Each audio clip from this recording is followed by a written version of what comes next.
Hi everyone. Thank you for inviting me to your very cool, fantastic books and where to find them book club. I think that's an amazing title.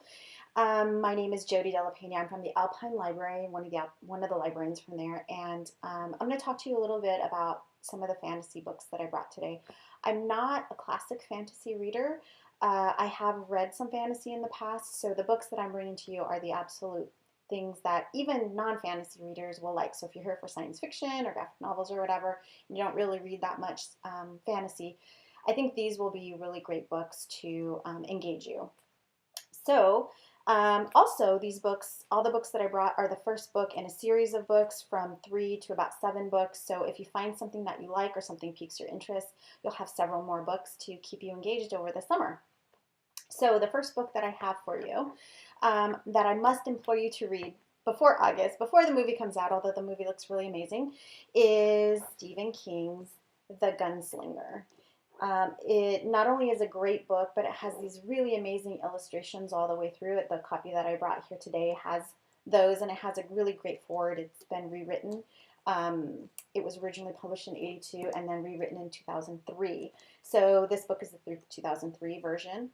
And I just wanted to show you one of the photos here. This is Roland and his handiwork. He is a gunslinger, obviously, by the title.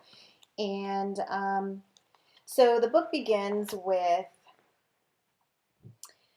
the man in black fled across the desert and the gunslinger followed. This might be one of the best opening lines in the history of the written word. Maybe I'm overstating, but I think it's amazing. Who's the gunslinger? Who's the man in black?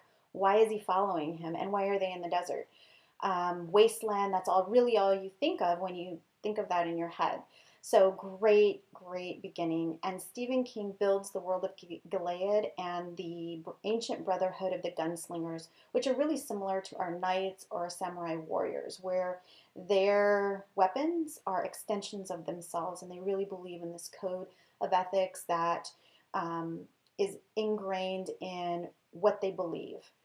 So, one of their creeds, and something that he says to many of the other gunslingers as he trains them in the later books, is I do not aim with my hand. He who aims with his hand has forgotten the face of his father.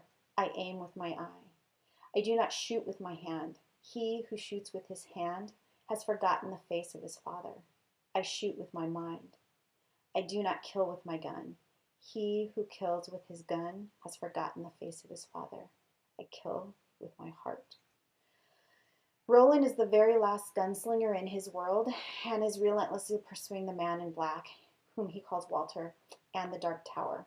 Now, the Dark Tower in these series of books is a tower that holds all the worlds together through its beams. So what happens is if the tower falls, theoretically all the worlds fall. And Roland knows in his experience that the worlds have been falling and he's combating, he's taken an oath to combat that.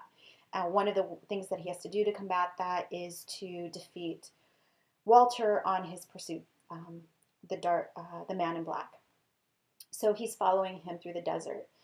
So, as he is on his quest to save all of the remaining worlds, he comes across a very unlikely helper, a boy by the name of Jake Chambers, who, by the way, may or may not be one of the reasons why I named my son Jake. Don't tell my husband. But he and Roland pursue the man in black across towns and deserts, wastelands. They fight monsters, mutants, demons. Um, they have to kill an entire town. They rip a demon from the body of a woman. And they have to make ultimate sacrifices, not just combating bad things, but really combating and sacrificing the things that they love. So Roland really has to be persistent, resilient, and ultimately ruthless in his oath to fulfill his oath to keep the Dark Tower standing. So if anybody can do that, it's Roland of Gilead and his 6 shooters. In the words of Jake Chambers in the book, there are other worlds than these. So That's our first world building fantasy, book one, Gunslinger by Stephen King. Our second book is called The Way of the Shadows by Brent Weeks. Now, this is kind of a wild card. This is not a very well known trilogy, which I'm really excited to present to you because I thought it was so amazing. A world built that Brent Weeks built um, where many of you avid fantasy readers may not have even heard of it, and ones who are not avid fantasy readers, you'll probably really enjoy it. I absolutely did. It was recommended to me, and I loved it.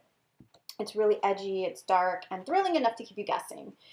So in the first book, it's called The Way of the Shadows in his Night Trilogy series, and he introduces you in the beginning of the book to an orphan who lives in the slums of Scenario and is trying to stay alive. And the way he does that is he's a member of a guild, and they steal and they fight and they hustle just to make money to pay the guild and survive in the streets and in the slums. And in this area, there's this legend, this secret legend of a man named Derzoblint. And Derzoblint is an assassin, and people only ever talk about him in hushed voices, and he's a myth around this area. And one of the ways that these kids can get out of the guild and out of the slums is to become apprentice. And so they can be apprentice at anything. And what Azoth really, really wants is to be an apprentice of an assassin, this assassin Derzoblint. Well, you have to pay for your apprenticeship, and you also have to leave your old world behind, your old family, your old friends. And one of his good friends who makes the ultimate sacrifice gives Azoth the money, the gold that he needs to become an apprentice. But Blint, he wants his apprenticeship paid not only in gold, but in blood. He challenges Azoth to kill one of his guild bosses, a sadistic, horrible man. But still, Azoth has problems with that. Ultimately, he fulfills this, proves his point, and is able to become the apprentice of Derzoblint. Now, becoming a apprentice assassin might seem almost the same, very ruthless, violent, merciless as a guild rat, but you have to give up your old life. You have to become invisible. You have to become somebody else. And that's what Durzo makes Kyler into. He makes him invisible. He can walk into a crowded room and nobody will see him. He can walk into an almost empty room and nobody can see him. In order to do that, he has to become somebody else, and his new name is Kyler Stern. So by this point in the book, he has become Kyler Stern, and now he's faced with his old family, his old friends. Can he negotiate that? Can he retain these newfound powers and strategies? There's also magic involved that he doesn't know he has. So it's a really, really great, interesting book. I would definitely recommend it to anybody. The art of the kill, being smarter than your prey, all comes into play at the end. And he wants to become the greatest assassin of all time. And to do that, he has to make the ultimate kill, which is his mentor and friend. And can he do that? Does he do that by the end? And can he become the best assassin in the world and have his name hushed in the shadows, in the slums of Sonarda? So, the shadows, the darkness, the evil lying all over the land, that is one of the themes of my third book that I brought, which is Aragon by Christopher Paolini. It is the first book of 3 in that series, and some of you may have read it. Some of you, it may have missed you because you're too young to remember the craze that came when it came out initially. But it is a really great book written by somebody when he was 15 years old. And it's about evil laying over the land, that shadow, that hush. And if you listen really hard, if you listen to hear, there, did you hear it? Did you hear that squeaking? Listen again. That squeaking that's coming from underneath Aragon's bed. It's coming from that mysterious stone he found in the forest. Slowly looking under his bed in the dead of night, Aragon grasps his knife in fear A small dark head pokes his head out of the hole, followed by a weirdly angled body. Aragon recoils in shock. Standing in front of him, licking the main membrane off his body that encased it, was a dragon. How could this be possible? Just like on our cover, right there. No free dragon riders or dragons have been born out of captivity in more than 100 years. Only ones controlled by the evil king and sorcerer Gabotrox exist today, and they are used for his evil purposes. Aragon starts bonding with his blue dragon that he names Saphira. Part of that bonding is not only learning how to ride Saphira and care for her, but he learns how to speak with her with their minds just by touching. So he's starting to uncover this blossoming magic, and he goes off on this quest to avenge his uncle's death. But Aragon, in this world of dragons and elves and mages and shades and elves, he needs to find allies to protect him and his dragon. He needs to find allies that he can face the coming war with, and people who are smart enough and courageous enough and magical enough as he is. So that's a really great book. There's 3 in that one. I definitely recommend that if you've never read it before, especially if you've never read it. Now, the final book that I have for you is called Cry of the Ice Mark. Now, not a lot of people know about this. This is an amazing, amazing world that has been built by Stuart Hill, and one of my most favorites, and there's 3 books in this series.